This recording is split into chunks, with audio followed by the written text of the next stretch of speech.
Assalamualaikum warahmatullahi wabarakatuh. Perkenalkan di sini nama saya Mezar Pandarevia. Saya berasal dari 2501. NIM saya itu 103625000165. Dan di sini saya bakal membahas sebuah studi kasus tentang seorang arsitek muda yang bernama Ito Farhan yang mengalami krisis identitas. Nah, ini gimana sih cara Islam itu menanggapi permasalahan tersebut? Jadi kita ringkas dulu permasalahannya. Yang pertama itu Farhan adalah seorang arsitek sukses, namun ia merasa hampa dan kehilangan tujuan hidupnya, dan ia kemudian kembali mendalami agama, memperbaiki ibadah dan mulai mencari makna hidup. Dalam perjalanannya, ia menghadapi dilema pekerjaan yang bertentangan dengan nilai agama serta konflik toleransi di lingkungan kerjanya. Nah, ini yang saya udah ringkas mengenai permasalahan si Farhan ini. Dan selanjutnya itu bakal masalah utama itu yang berkaitan tentang agama. Jadi di sini ada beberapa masalah. Masalah pertama itu krisis identitas dan kehampaan hidup. Dan dalam Islam itu Allah berfirman dalam Al-Qur'an dengan bacaan itu wa ma khalaqtul jinnu wal insi illa liya'budun, yang artinya itu aku tidak menciptakan jin dan manusia melainkan untuk beribadah kepadaku. Dan ini itu Quran surat Az-Zariyat ayat ke-56. Dan di sini Rasulullah juga bersabda dari hadis riwayat Bukhari dan Muslim, laisal kinang kataritil ard walakinnal kinna nafs, yang artinya kekayaan itu bukanlah karena banyaknya harta, tetapi kekayaan yang sebenarnya adalah kekayaan hati. Dan di sini juga menurut para ulama yaitu Imam Al-Ghazali, kebahagiaan sejati terletak pada kedekatan dengan Allah, bukan pada materi. Ibnu Qayyim juga menjelaskan bahwa hati manusia tidak akan tenang kecuali dengan mengingat Allah. Hal ini sesuai dengan kondisi Farhan yang merasa hampa meskipun sukses. Yang masalah kedua itu adalah proses kembali kepada Allah atau taubat dan peningkatan iman. Dan di dalam ceritanya itu Farhan udah mulai sholat, bersedekah, dan menunjukkan adanya perubahan menuju ke kebaikannya setelah dia merasa hampa dalam pekerjaannya. Dan di sini Allah Subhanahu wa taala berfirman dalam surat Ar-Ra'd ayat ke-28, Alla bizikrillahi ta'maninul qulub, yang artinya ingatlah hanya dengan Allah hati itu bisa menjadi tenang. Jadi kita apapun masalahnya, jika kita mengingat Allah itu hati akan merasa tenang.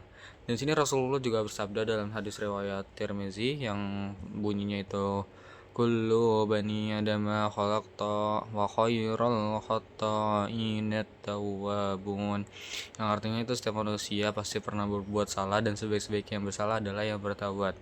Dan di sini menurut Imam An-Nawawi juga taubat wajib dilakukan oleh setiap muslim dan harus segera dilaksanakan. Ini menunjukkan bahwa langkah Farhan itu sudah benar dalam memperbaiki dirinya. Jadi apapun masalahnya yang dihadapin kita juga, nanti kita harus mengingat Allah Subhanahu wa taala. Kita harus sholat, habis itu baca Al-Qur'an supaya hati kita menjadi tenang juga. Dan masalah ketiga itu adalah dilema pekerjaan halal dan haram dalam profesinya. Jadi Farhan itu dihadapin sama pada proyek yang berfungsi, yang secara fungsi itu bertentangan sama agama. Jadi di sini Allah berfirman wala ta'awanu 'ala ismi wa 'udwan, yang artinya itu dan janganlah kamu tolong-menolong dalam dosa dan permusuhan. Itu tertera pada Quran surat Al-Maidah ayat kedua. Di sini Rasulullah juga bersabda yang bunyinya itu adalah innallaha izakhara wa ma sayyaharratamna. Ini dalam hadis riwayat Abu Dawud yang artinya jika Allah mengharamkan sesuatu maka dia juga mengharamkan hasil darinya. Jadi jika kita melakukan suatu hal yang bertentangan secara agama itu bakal tidak sah dalam hidup kita, atau misalnya kita mendapatkan suatu keburukan dalam diri kita gitu, hasilnya juga bakal buruk. Dan sini juga Imam Nawawi menjelaskan bahwa membantu dalam kemaksiatan hukumnya haram. Ibnu Taimiyah juga menyatakan bahwa segala sesuatu yang menjadikan perantara menuju yang haram, maka hukumnya itu juga haram. Oleh karena itu, Farhan ini juga harus berhati-hati dalam mengambil suatu keputusan.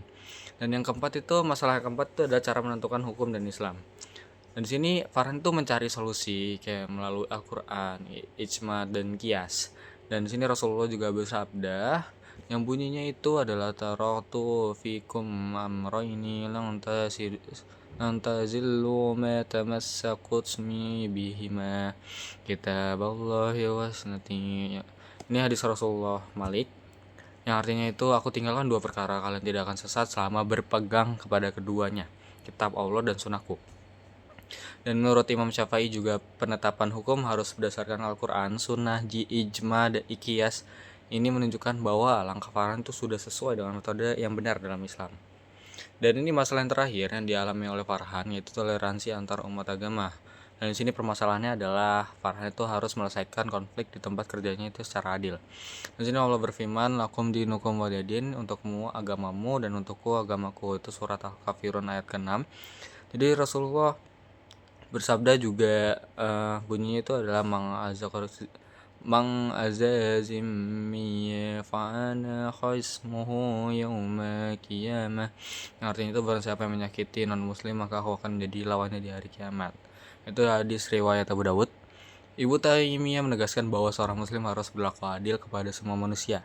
Yusuf Al-Qaradawi juga menyatakan bahwa toleransi adalah menghormati orang lain tanpa mengorbankan akidahnya. Jadi kesimpulannya apa? Jadi kesimpulan dari kasus Farhan itu dapat agama yang sempurna dan menyeluruh, bahwa Islam adalah agama yang sempurna dan menyeluruh. Islam itu tidak hanya mengatur ibadah tapi juga memberi pedoman dalam menghadapi krisis hidup, menentukan pekerjaan yang halal, serta menjaga hubungan sosial dengan penuh toleransi. Dengan berpegang Al-Quran, hadis, dan pendapat para ulama, seorang muslim dapat menjalani hidup secara seimbang antara dunia dan akhirat. Oke, itu sekian aja dari saya.